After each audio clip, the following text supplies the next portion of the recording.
네, 안녕하세요. 그동안 모두 평안하셨죠? 이제 9월을 시작하면서 새롭게 말씀 공부 시작하려고 합니다. 어떤 공부를 시작할까 여러 가지로 생각하다가 소선지서를 택해서 여러분들하고 앞으로 함께 공부해 나가려고 합니다.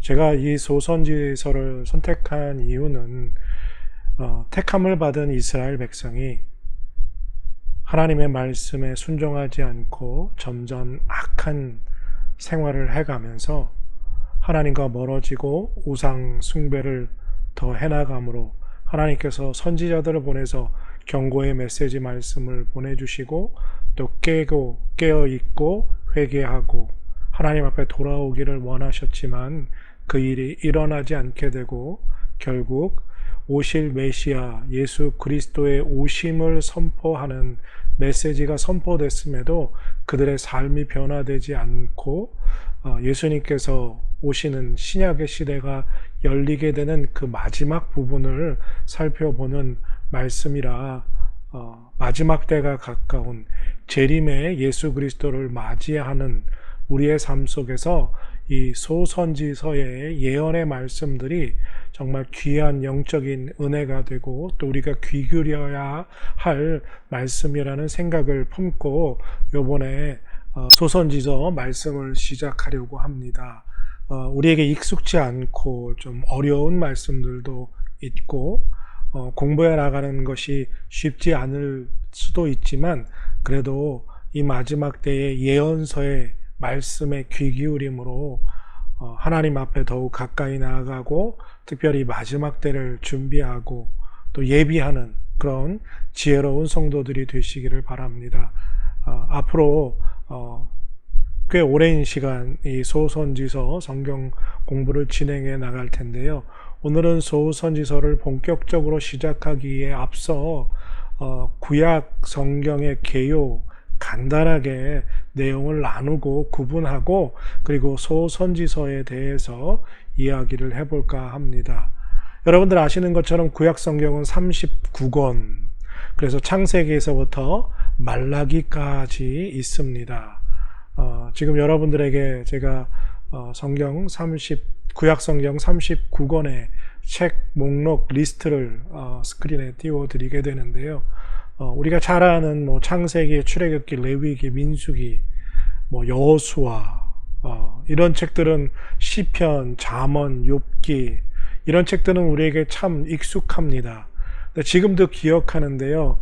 제가 예전에 성경 공부할 때 어떤 분께 학개서를 찾겠습니다. 그랬더니 그분이 교회 나오신 지 얼마 안 되신 분이셔서 성경의 목록을 다 모르셨는데 찾아도 학개라는 성경책 말씀이 나오지 않으니까 저한테 그러시더라고요. 전도사님, 제 성경에는 학개가 없습니다 라고 말씀했던 것이 기억납니다. 이렇게 소선지서 중에 한 책인 학개, 스가랴, 스바냐, 나훔, 발음하기도 조금은 어려운 책들이 바로 소선지서인데요. 이 구약 성경 리스트를 이제 어떻게 저희들이 구분하는 스크린을 여러분들에게 띄워드리면 39권의 책이 먼저 율법서, 역사서, 시가서, 대선지서, 소선지서로 나누게 됩니다. 그래서 율법은 우리가 잘 아는 모세 오경, 창세기, 출애굽기, 레위기, 민수기, 신명기이고요. 그 이후에 여호수아서부터 에스더까지를 역사서라 부릅니다. 그리고 욥기서부터 시편, 잠언, 전도, 아가서까지가 시가서이고요. 그 다음에 바로 이사야, 예레미야, 애가, 그리고 에스겔, 다니엘이 대선지서, 그리고 호세아부터 시작해서 요엘, 아모스, 오바디아, 요나, 미가, 나움, 하박국, 스바냐, 학개, 스가랴, 말라기까지가 소선지서라 부르게 됩니다. 여러분들 율법서에 대해서는 잘 알고 계시고요. 창세기, 출애굽기에 시작된 이스라엘의 역사, 출애굽기 밑으로 출애굽 과정에서 발생한 사건들을 기록한 레위기, 민수기, 그리고 마지막 이제 출애굽기 한 2세대들이 가나안 땅에 들어가기 바로 직전에 기록된 신명기, 그 다음에 여호수아기, 사사, 룻기, 사무엘상하, 열왕기 상하까지가 사실은 이스라엘의 역사입니다. 그리고 역대상과 역대하는 열왕기 상하에 기록된 내용을 종교적으로 남유다의 중심으로 다루었던 이야기가 되고요. 그리고 포로 생활 후에 돌아와서 쓴 책이 에스라, 느헤미야, 그리고 포로 기간 중에 기록되었다고 볼 수 있는 에스더, 이렇게 역사서가 진행됩니다. 여러분들 아시는 것처럼 시가서라 부르는 욥기, 시편, 잠언, 전도서, 특별히 욥기와 시편은 시로 되어 있기 때문에 시가서라고 부르기도 하고요. 또 지혜서라고 부르기도 합니다. 자, 이제 본격적으로 우리가 살펴보게 될 소선지서를 살펴보기 전에 바로 대선지서라고 기록되어 있는 이사야, 예레미야, 에가, 에스겔, 다니엘. 그러면 여러분들 이 소선지서와 대선지서의 차이는 무엇일까요? 그러니까 이사야는 대선지자고 요엘은 작은 선지자일까요? 이 구분을 나누어 놓은 것은 의외로 아주 간단합니다. 성경의 길이 때문에 이렇게 대선지서, 소선지서로 나누어 놓은 것입니다. 이사야, 예레미야, 에스겔 같은 경우 성경의 장수가 많습니다. 그래서 대선지서라 구분하고요. 호세아, 요엘, 아모스, 오바댜, 요나, 미가, 이 소선지서들은 대선지서에 비해서 책의 내용이 장수가 적기 때문에 소선지서다라고 그렇게 구분을 하게 되는 것입니다. 그러니까 이사야 선지자는 더 많은 선지자의 일을 하였고, 그 다음에 요엘이나 오바댜 선지자는 그 역할이 중요하지 않고 아주 작았다라는 뜻이 아닙니다. 그러니까 성경의 길이를 따라서 기록되어 대선지서 그리고 소선지서로 구분하고 있고요.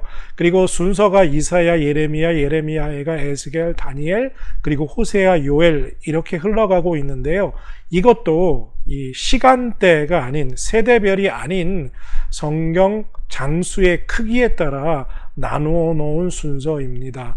그래서 우리가 앞으로 살펴보게 될 12권의 소선지서도 시간의 배열이 아니라 장수의 배열로 기록되어 있는 것이기 때문에 우리가 앞으로 성경을 공부해 나가면서 하나하나 저희들이 점검해보고 살펴보게 될 것입니다. 자, 소선지서와 이 책별, 특별히 역대상 그리고 역대하, 열왕기상, 열왕기하와 어떤 차이가 구조로 연결되어 있는지를 지금 표로 올려드리게 되는데요. 역대상 1장에서부터 11장까지는, 그리고 역대하의 1장에서 9장까지는요 솔로몬에 관한 이야기입니다. 역대상은 그 앞에 다윗의 이야기이고요. 역대상 1장에서부터 역대하 1장 9절에서부터 열왕기상 1장에서부터 11장까지는 솔로몬 통일 왕국 시대, 다윗과 솔로몬의 이야기가 나오게 되고요. 그 다음에 열왕기상 12장에서부터 21장까지 마지막 그 열왕기상의 이야기는 남북 왕조를 기록하고 있습니다.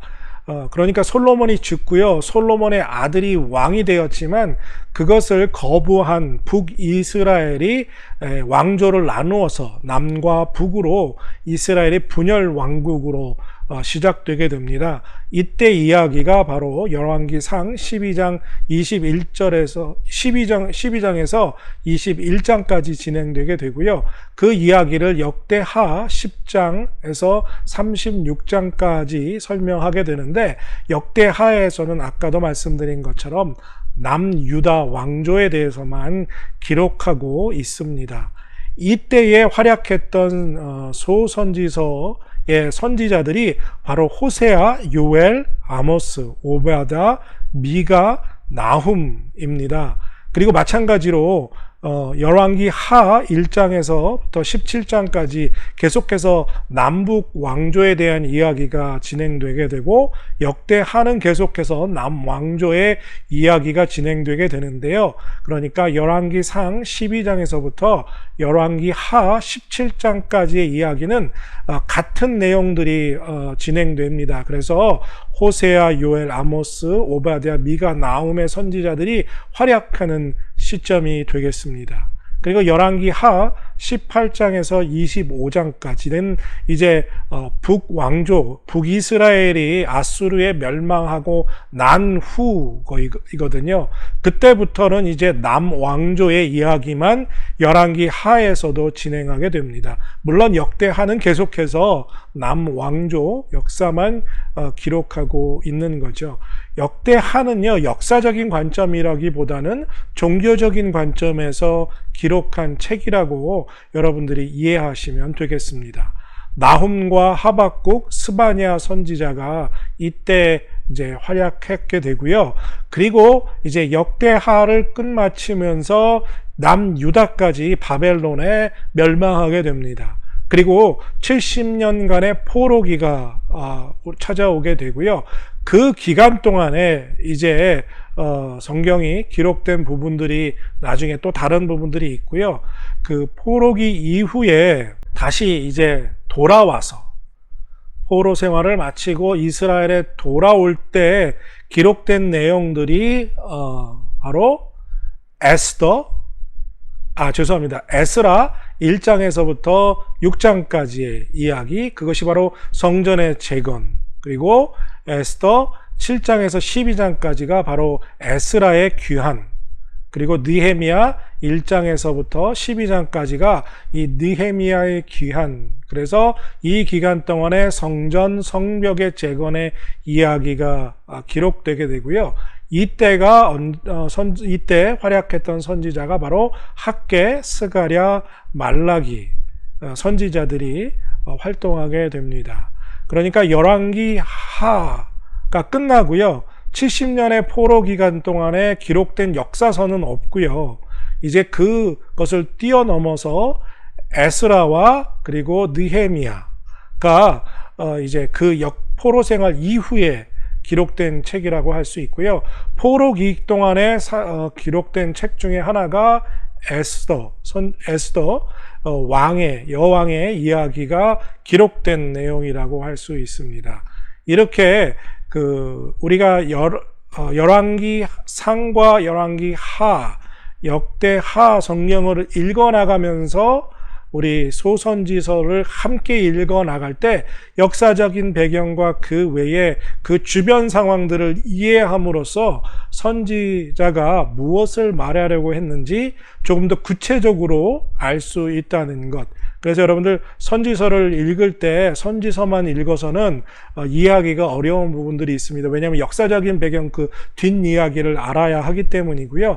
그 뒷이야기를 알기 위해서는 열왕기 상하와 역대하 부분을 읽어나가면서 그 부분에서 그 역사적인 뒷배경을 우리들이 이해하는 것이 중요하다 할 수 있습니다. 자, 소선지서, 우리가 성경을 책별로 나누어 놓은 것이 보면 호세아, 요엘, 아모스, 오바댜, 요나, 미가, 나훔, 하박국, 스바냐, 학개, 스가랴, 말라기 순으로 이렇게 성경에 책이 나와 있는데요. 역사 순으로 시대별로 보게 되면요, 남북 왕국의 분열 초기에 활동했던 선지자가 오바댜와 요엘이고요. 그리고 남북 분열 중기, 그때 활동했던 선지자가 요나와 아모스, 호세아, 그리고 북이스라엘이 멸망한 그때쯤에 활동했던, 즉 남유다에서 주로 활동했던 선지자들이 미가와 나홈과 하박국, 스바냐 선지자입니다. 그리고 포로 귀환 이후에 성전 재건축과 성벽 재건 이럴 때에 사역을 했던 사람들이 바로 학개와 스가랴, 말라기 선지자들입니다. 오늘 이제 소선지서 한 권 한 권의 전체적인 내용을 간단한 요약한 부분만 살펴보겠습니다. 거기까지 오늘 살펴볼 텐데요. 여러분들 제가 스크린을 올려드립니다. 소선지서의 전체 요약입니다. 말씀드린 대로 시대별로 역사적인 시점에서 순서를 제가 표에 넣었고요. 그리고 선지자, 그리고 시기, 심판 대상, 그리고 성경의 주요 내용을 살펴보았습니다. 오바댜 선지자는요, 정확한 시기는 기록되어 있지 않습니다. 그리고 그 심판의 대상이 이스라엘 백성이 아니라 에돔 백성, 이방 민족에 관한 백성의 심판의 내용입니다. 교만한 에돔을 벌하시고 하나님께서 시온을 회복하시겠다는 예언을 주로 담고 있는 성경이 오베드야고요. 요엘 선지자의 메시지는 심판 대상이 이스라엘과 뿐만 아니라 열방 모든 민족을 향하고 있는데, 하나님의 백성이 재난을 겪고 구원에 이르게 하시는 그 하나님의 사랑에 대해서 요엘 선지자가 말씀을 나누게 되지요.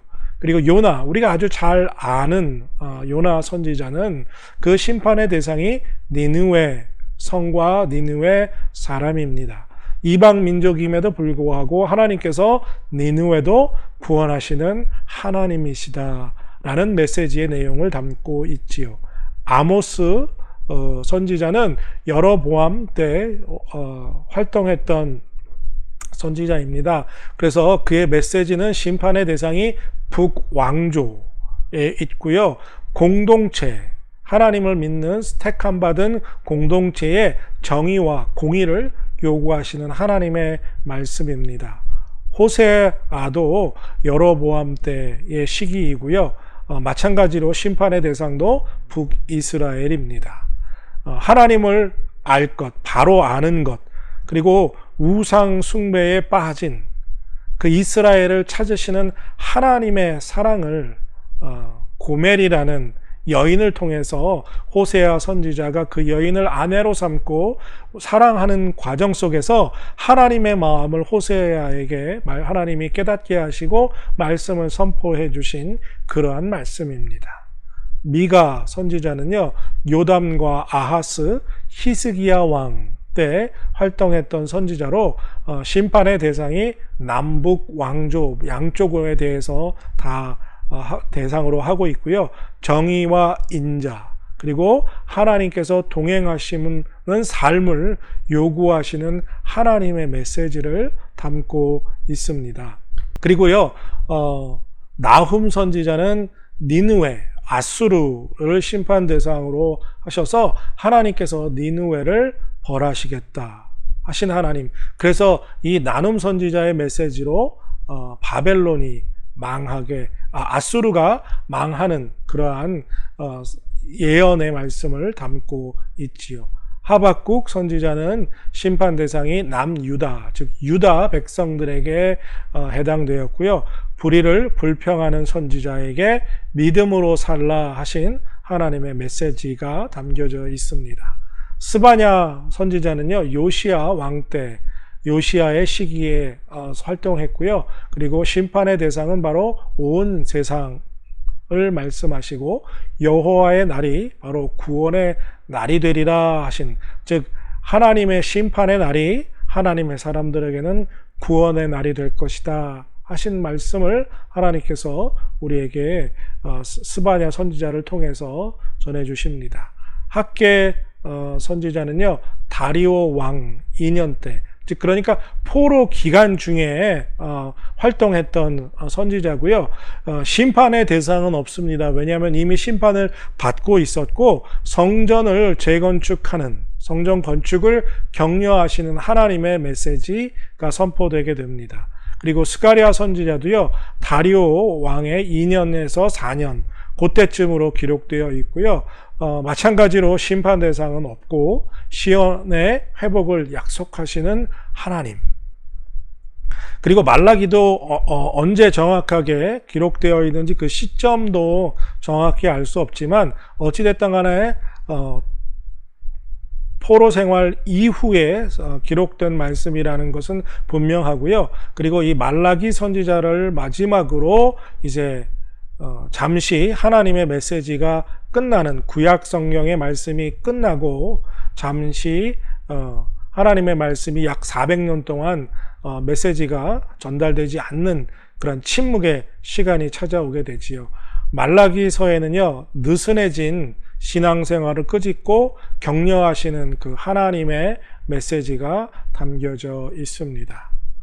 이렇게 소선지서 전체의 내용들과 흐름을 우리가 살펴보았습니다.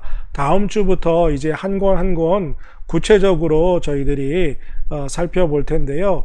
또한 말씀을 깊이 읽고 묵상하는 시간들을 통해서 선지자의 메시지를 통해서 이 시대에 깨어있는 시간들로 말씀이 유익이 되는 시간들로 채워나갔으면 합니다. 오늘 함께해 주신 여러분들 감사하고요. 한 주일 동안 건강하시고 또 평안하게 지내시기를 바랍니다. 다음 주 이 시간에 또 뵙겠습니다. 지금까지 함께해 주셔서 감사합니다.